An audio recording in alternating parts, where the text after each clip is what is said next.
Hello everyone, let's continue our remaining part. किसी भी संस्कृति की अनेक उपसंस्कृतियां हो सकती हैं, जैसे कि संभ्रांत तथा कामगार वर्ग के युवा। उपसंस्कृतियों की पहचान शैली, रुचि तथा संघ से होती है। किसी विशेष उपसंस्कृति की पहचान उनकी भाषा, कपड़ों, संगीत के विशेष प्रकार के प्रति प्राथमिकता या उनके समूह के अन्य सदस्यों के साथ उनकी अंतःक्रियाओं के प्रकार से की जा सकती है। उपसंस्कृति समूह एवं संबंध इकाई के रूप में भी कार्य कर सकता है, जो समूह के सदस्यों को पहचान देता है। ऐसे समूह में नेता तथा अनुयायी हो सकते हैं, परंतु समूह के सदस्य समूह के उद्देश्य से वचनबद्ध होते हैं तथा इकट्ठे होकर इन उद्देश्यों की प्राप्ति के लिए कार्य करते हैं। उदाहरण के लिए, आस पड़ोस के युवा सदस्य क्लब बना सकते हैं ताकि अपने आप को खेलों तथा अन्य संरचनात्मक कार्यों में व्यस्त रखा जा सके। ऐसे कार्यों से सदस्यों की समाज में सकारात्मक छवि बनती है। इससे सदस्यों को अपनी छवि सकारात्मक बनाने में ही सहायता नहीं मिलती, अपितु इससे अपने कार्यों को और बेहतर ढंग से करने की प्रेरणा भी मिलती है। समूह के रूप में उनकी पहचान में रूपांतरण होता है। समूह अपने को अन्य समूह से अलग करने में सक्षम है और इस तरह आस पड़ोस में स्वीकृति तथा मान्यता द्वारा अपनी पहचान बनाता है। निर्जाति केंद्रवाद। जब संस्कृतियां एक दूसरे के संपर्क में आती हैं, तभी निर्जाति केंद्रवाद की उत्पत्ति होती है। निर्जाति केंद्रवाद से आशय अपने सांस्कृतिक मूल्यों का अपने सांस्कृतिक मूल्यों को मानदंड या मानक के रूप में प्रदर्शित किया गया था। उन्हें अन्य संस्कृतियों की आस्थाओं तथा मूल्यों से श्रेष्ठ माना जाता है। हम अध्याय 1 तथा अध्याय 3 विशेष रूप से धर्म पर हुई चर्चा में देख चुके हैं कि समाजशास्त्र किस प्रकार से एक अनुभाविक शास्त्र है, न कि मानकीय। निर्जाति केंद्रवाद की तुलनाओं में निहित संस्कृति श्रेष्ठता की भावना उपनिवेशवाद की स्थितियों में स्पष्ट दिखाई देती है। थॉमस बॉबिंगटन मैकॉले के भारत में ईस्ट इंडिया कंपनी को भेजे गए शिक्षा 1835 के प्रसिद्ध विवरण में निर्जातीय का उदाहरण दिया गया है, जब वे कहते हैं, हमें इस समय एक ऐसे वर्ग का निर्माण करने का भरसक प्रयास करना चाहिए जो हमारे तथा हमारे द्वारा शासित लाखों लोगों के बीच द्विभाषियों का कार्य करे। व्यक्तियों का ऐसा वर्ग जो खून तथा रंग में भारतीय हो, परंतु रुचि में, विचारों में, नैतिकता तथा प्रतिभा में अंग्रेज हो। निर्जाति केंद्रवाद विश्व नागरिकतावाद के विपरीत है, जो कि अन्य संस्कृतियों को उनके अंतर के कारण महत्व देती है। विश्व बंधुता पर्यवेक्षण में व्यक्ति अन्य व्यक्तियों के मूल्यों तथा आस्थाओं का मूल्यांकन अपने मूल्यों तथा आस्थाओं के अनुसार नहीं करता। वह विभिन्न संस्कृति प्रवृत्तियों को मानता तथा इन्हें अपने अंदर समायोजित करता है तथा एक दूसरे की संस्कृति को समृद्ध बनाने के लिए सांस्कृतिक विनिमय तथा लेन देन को बढ़ावा देता है। विदेशी शब्दों को लगातार अपनी शब्दावली में शामिल करके अंग्रेजी भाषा अंतर्राष्ट्रीय संप्रेषण का मुख्य साधन बनकर उभरी है। पुनः हिंदी फिल्मों के संगीत की लोकप्रियता को पाश्चात्य पॉप संगीत तथा साथ ही भारतीय लोकगीतों की विभिन्न परंपराओं तथा भंगड़ा और गजल जैसे अशास्त्रीय संगीत से ली गई देन का परिणाम मान सकते हैं। एक आधुनिक समाज सांस्कृतिक विभिन्नता का प्रशंसक होता है तथा बाहर से पड़ने वाले सांस्कृतिक प्रभाव के लिए अपने दरवाजे बंद नहीं करता, परंतु ऐसे सभी प्रभावों को सदैव इस प्रकार शामिल किया जाता है कि ये देशीय संस्कृति के तत्वों के साथ मिल सकें। विदेशी शब्दों को शामिल करने के बावजूद अंग्रेजी अलग अलग भाषा नहीं बन पाई और न ही हिंदी फिल्मों के संगीत ने अन्य जगहों से उधार लेने के बावजूद अपना स्वरूप खोया। विविध शैलियों, रूपों, श्रव्यों तथा कलाकृतियों को शामिल करने से विश्वव्यापी संस्कृति को पहचान प्राप्त होती है। आज सार्वभौमिक विश्व में जहाँ संचार के आधुनिक साधनों से संस्कृतियों के बीच अंतर कम हो रहे हैं, एक विश्वव्यापी पर्यवेक्षण प्रत्येक व्यक्ति को अपनी संस्कृति को विभिन्न प्रभावों द्वारा करने की स्वतंत्रता देता है। सांस्कृतिक परिवर्तन। सांस्कृतिक परिवर्तन वह तरीका है जिसके द्वारा समाज अपनी संस्कृति के प्रतिमानों को बदलता है। परिवर्तन के लिए प्रेरणा आंतरिक या बाहरी हो सकती है। उदाहरण के लिए, आंतरिक कारणों में कृषि या खेती करने की नई पद्धतियां कृषि उत्पादन को बढ़ा सकती हैं, जिसमें खाद्य उपभोग की प्रकृतियां तथा कृषक समुदाय की जीवन शैली में परिवर्तन आ सकता है। दूसरी तरफ बाहरी हस्तक्षेप जीत या उपनिवेशीकरण के रूप में हो सकते हैं, जिससे एक समाज के सांस्कृतिक आचरण तथा व्यवहार में गहरे परिवर्तन हो सकते हैं। प्राकृतिक वातावरण में परिवर्तन, अन्य संस्कृतियों से संपर्क या अनुकूल की प्रक्रियाओं द्वारा सांस्कृतिक परिवर्तन हो सकते हैं। प्राकृतिक वातावरण या पारिस्थितिक में परिवर्तन से लोगों की जीवन शैली में महत्वपूर्ण परिवर्तन हो सकते हैं। जब जंगलों में रहने वाले समुदाय को जंगलों तक जाने तथा इसकी उपज से कानूनी प्रतिबंधों के कारण या जंगलों के समाप्त होने के कारण रोका जाएगा, तो इसके निवासियों तथा उनकी जीवन शैली पर अनेक विपरीत प्रभाव हो सकते हैं। उत्तर पूर्वी भारत के साथ साथ मध्य भारत में रहने वाले जनजातीय समुदायों पर जंगली संसाधनों में कमी का सबसे बुरा प्रभाव पड़ता है। विकासात्मक परिवर्तनों के साथ साथ क्रांतिकारी परिवर्तन भी हो सकते हैं। जब किसी संस्कृति में तीव्रता से बदलाव आता है और इसके मूल्यों तथा अर्थकारी व्यवस्थाओं में महत्वपूर्ण परिवर्तन होते हैं, तभी क्रांतिकारी परिवर्तन होते हैं। क्रांतिकारी परिवर्तनों की शुरुआत राजनीतिक हस्तक्षेप, तकनीकी खोज या पारिस्थितिकीय रूपांतरण के कारण हो सकती है। फ्रांसीसी क्रांति 1789 ने फ्रांसीसी समाज में श्रेणी क्रमता की स्टेट व्यवस्था को नष्ट किया, राजतंत्र को समाप्त किया तथा अपने नागरिकों में समानता, स्वतंत्रता तथा बंधुता के मूल्यों को जागृत किया। जब कोई अलग समझ प्रचलित होती है तो संस्कृति में परिवर्तन होते हैं। हाल के वर्षों में प्रचार तंत्र, इलेक्ट्रॉनिक तथा मुद्रण दोनों में आश्चर्यजनक विस्तार हुआ। क्या आप सोचते हैं कि प्रचार तंत्र ने विकासात्मक या क्रांतिकारी परिवर्तन किए हैं? अब हम संस्कृति के विभिन्न आयामों से परिचित हैं।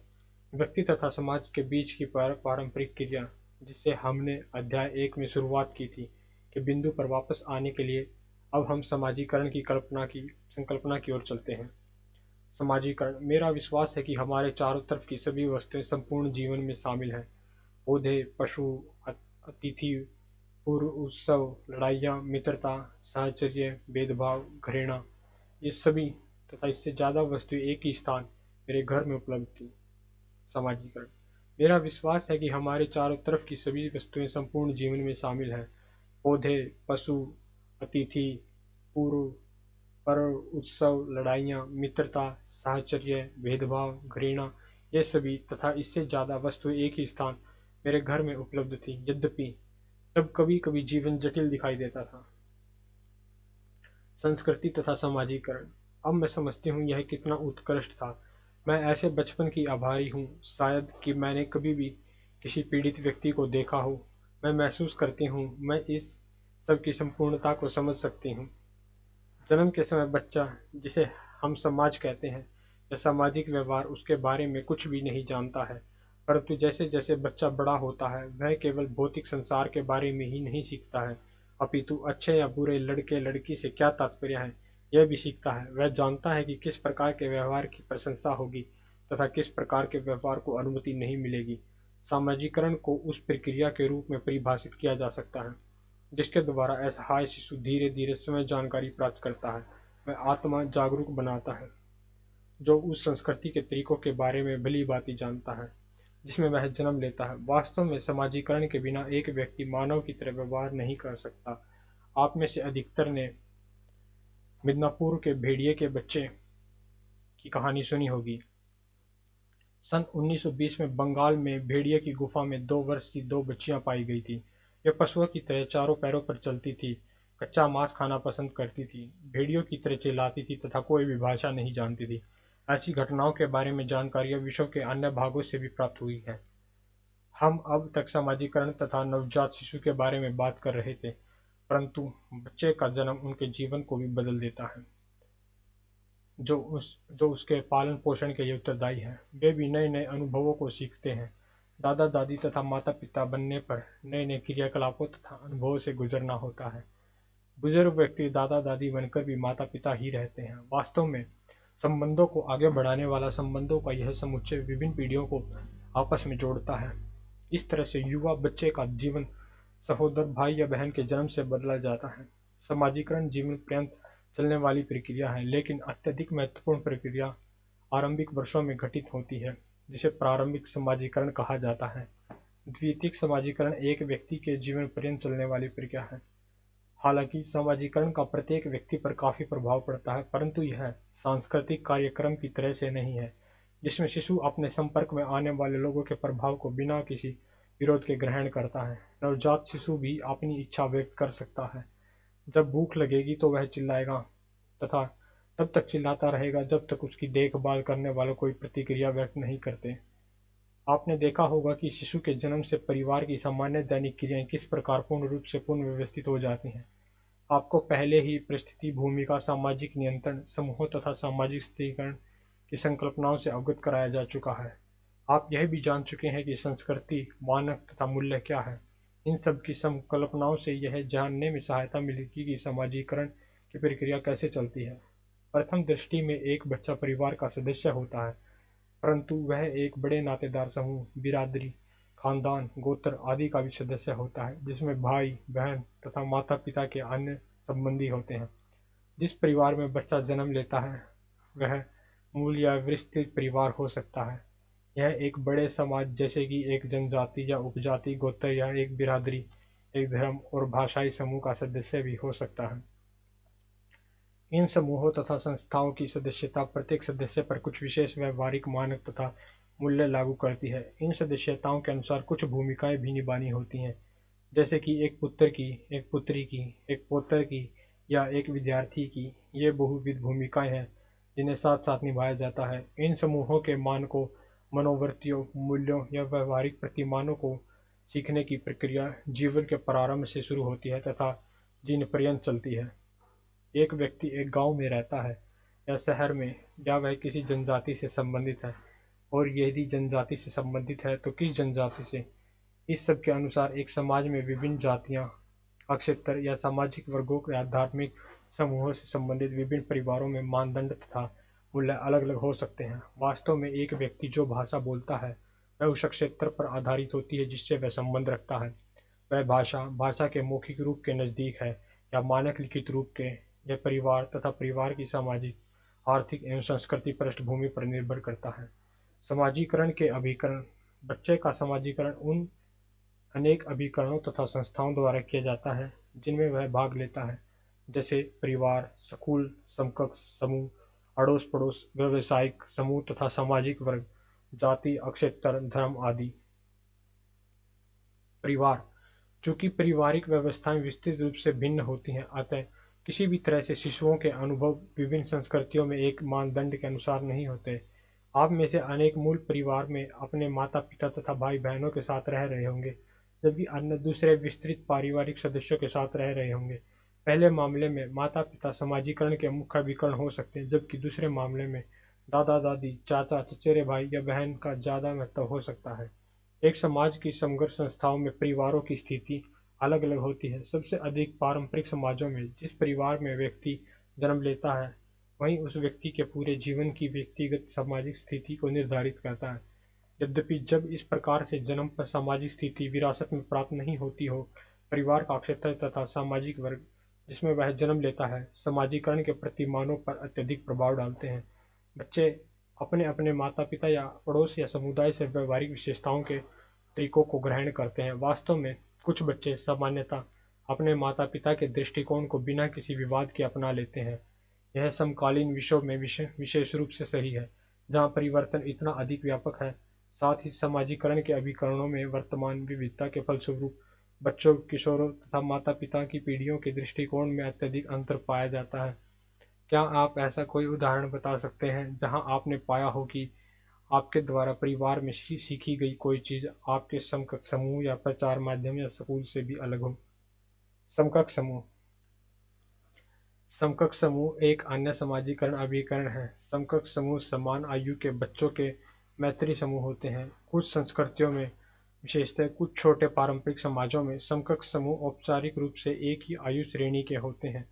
औपचारिक आयु श्रेणी के बिना भी 4 या 5 वर्ष की आयु के बच्चे सामान्यतः अपनी आयु के मित्रों के साथ काफी समय व्यतीत करते हैं। समकक्ष शब्द का अर्थ है सम्मान, तथा युवा बच्चों के बीच मित्रता का आधार भी काफी हद तक समानता ही होती है। एक प्रभावशाली या शारीरिक रूप से स्वस्थ बच्चा अन्य बच्चों पर प्रभुत्व जमाने का प्रयास कर सकता है। तथापि पारिवारिक स्थितियों में विरासत में मिली निर्भरता की तुलना में समकक्ष समूहों में लेन देन अधिक होता है। अपनी शक्तियों के कारण माता पिता अपने बच्चों पर आचरण संहिता लागू करने विभिन्न मात्राओं में सफल होते हैं। इसके विपरीत समकक्ष समूहों में एक बच्चा विभिन्न प्रकार की अंतःक्रियाएं की खोज करता है, जिसके दायरे में व्यवहार के नियमों की जांचा जा सकता है तथा उनके बारे में और अधिक जानकारी प्राप्त की जा सकती है।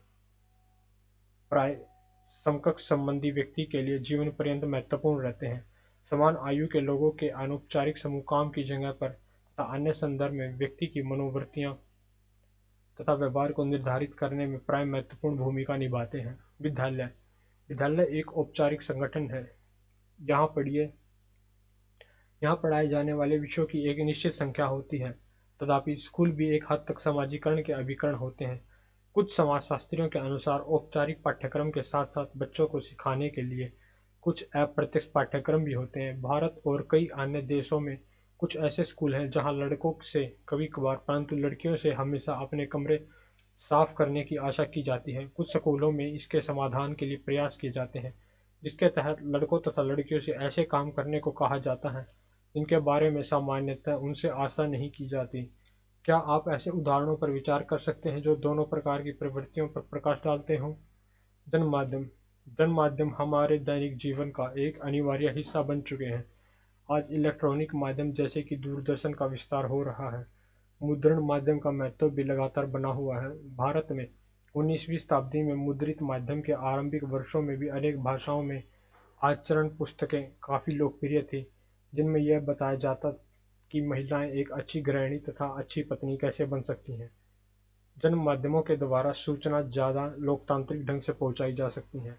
इलेक्ट्रॉनिक संचार एक ऐसा माध्यम है जो ऐसे गांव में भी पहुंच सकता है जो न तो सड़कों द्वारा अन्य क्षेत्रों से जुड़े हों और न ही वहां साक्षरता केंद्र स्थापित हुए हैं। बच्चों तथा बड़ों पर दूरदर्शन के प्रभाव पर अत्यधिक अनुसंधान किए गए हैं। ब्रिटेन में हुए एक अध्ययन में पाया गया कि बच्चों द्वारा टेलीविजन देखने पर व्यय किया गया समय एक साल में लगभग 100 स्कूली दिवसों के समान है तथा इसमें बड़े भी पीछे नहीं है। ऐसे मात्रात्मक पक्षों के अतिरिक्त ऐसे अनुसंधान कार्य में जो अन्य परिणाम उभरकर सामने आते हैं वह सदैव निर्णायक नहीं होते। टेलीविजनों के पर्दे पर हिंसा तथा बच्चों के बीच आक्रामक व्यवहार का संबंध अभी भी चर्चा का विषय है। यदि कोई व्यक्ति लोगों पर जन माध्यम के प्रभाव का पता नहीं लगा सकता, लेकिन प्रभाव की मात्रा, जानकारी तथा अपने क्षेत्र से दूरस्थ क्षेत्रों के अनुभव के बारे में पता लगाया जा सकता है। भारतीय दूरदर्शन के धारावाहिकों तथा फिल्मों के काफ़ी दर्शन नाइजीरिया, अफगानिस्तान तथा तिब्बत के परिभाषी हैं। महाभारत का अनुवाद करके ताशकंद में प्रसारित किया गया, परंतु इसे बिना अनुवाद किए लंदन में उन बच्चों द्वारा देखा गया जो केवल अंग्रेजी बोलते थे। हाल के वर्षों में इंटरनेट के माध्यम से नॉन प्रिंट डिजिटल मीडिया को विशेष रूप से शहरी क्षेत्र में काफ़ी लोकप्रियता मिल रही है। अन्य सामाजिकरण अभिकरण दिए गए सामाजिकरण अभिकरणों के अतिरिक्त कुछ अन्य समूह या सामाजिक परिस्थितियां हैं जहां व्यक्ति अपने जीवन का काफ़ी समय व्यतीत करते हैं। सभी संस्कृतियों में कार्यस्थल एक ऐसा महत्वपूर्ण स्थान है जहां सामाजिकरण प्रक्रियाएं चलती हैं। यद्यपि ऐसा औद्योगिक समाजों में ही है जहां काफ़ी संख्या में लोग काम करने जाते हैं, अर्थात हर रोज घर से काफ़ी हद तक अलग स्थानों पर कार्य के लिए जाना। पारंपरिक समुदाय में अनेक लोग अपने रहने के स्थान के निकट ही जमीन ले जोतते हैं या उनकी कार्यशालाएं उनके निवास स्थानों में होती हैं। समाजीकरण तथा व्यक्तिगत स्वतंत्रता यह शायद सही है कि सामान्य परिस्थिति में समाजीकरण लोगों को कभी भी अनुरूपता तक नहीं ला सकता। संघर्ष को अनेक कारण बढ़ावा देते हैं। समाजीकरण के अभिकरणों विद्यालय तथा घर, घर तथा समकक्ष समूहों के बीच संघर्ष हो सकते हैं। तथापि जिस सांस्कृतिक परिवेश में हम जन्म लेते हैं तथा परिपक्व होते हैं उसका हमारे व्यवहार पर इतना अधिक प्रभाव पड़ता है मानो हमारी किसी भी व्यक्तिगत स्वतंत्रता या इच्छा को छीन लिया गया हो। ऐसा विचार मूलतः गलत है।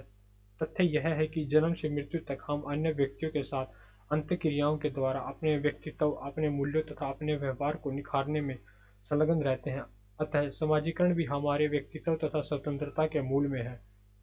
समाजीकरण के दौरान हम में से प्रत्येक में समय की पहचान की भावना तथा स्वतंत्र विचारों एवं कार्यों के लिए क्षमता विकसित होती है। शब्दावली सांस्कृतिक विकासवाद यह संस्कृति का एक सिद्धांत है जो यह तर्क देता है कि प्राकृतिक स्पीशीज की तरह ही संस्कृति का विकास भी विभिन्नता तथा प्राकृतिक चयन द्वारा होता है। स्टेट व्यवस्था सामंतवादी यूरोप में व्यवसाय के अनुसार श्रेणी प्रदान करने की एक व्यवस्था थी। कुलीनता, पुरोहित वर्ग तथा तृतीय स्टेट तीन तरह की स्टेट्स थी। अंतिम स्टेट मुख्यतः व्यवसायियों तथा मध्यम वर्ग के लोगों की थी। प्रत्येक स्टेट अपने प्रतिनिधि का समय चयन करती थी। किसानों तथा मजदूरों को वोट देने का अधिकार नहीं था।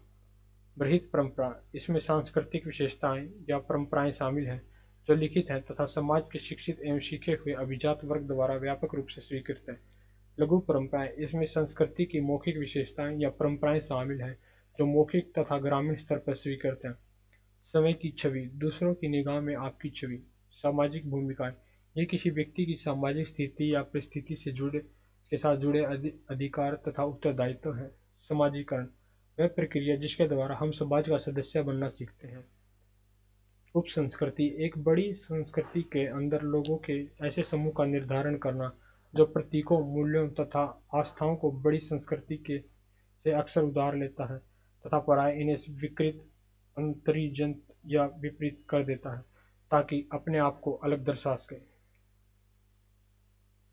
So guys, thank you so much. Meet you soon in the next session. Till that time, take care and be happy.